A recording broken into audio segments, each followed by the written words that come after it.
ਜੀ अस्सलाम वालेकुम दोस्तों, ये दुनिया फानी है, इत्थे सदा किसी नहीं बैठ रहना। ते शायर ने बड़ी प्यारी गल की है, जरा तवज्जो करियो जे दोस्तों। फरमाया सदा ना बागी ओ बुल बुल बोले, ते सदा नहीं बाग बहारा, सदा न मापे ओए हुसन जवानी, ते सदा नहीं संगत ओ यारा,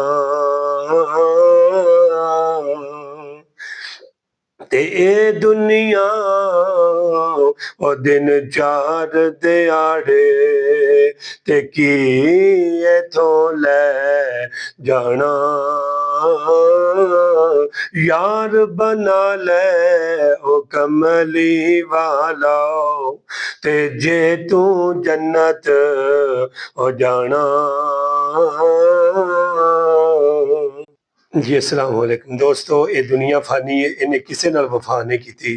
तो शायर ने बड़ी प्यारी तर्जमानी की थी है, किसे नाल वफा ना कीती इस दुनिया बेत बारी,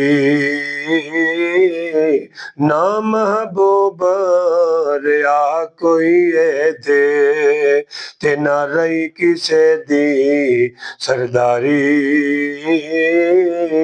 इत्थे किसे दे पैर ना लगे, सब टुर गए वारो वारी, आजम दुनिया ते ओ दिल ना लावी, न थरो से जान दी ओ वारी।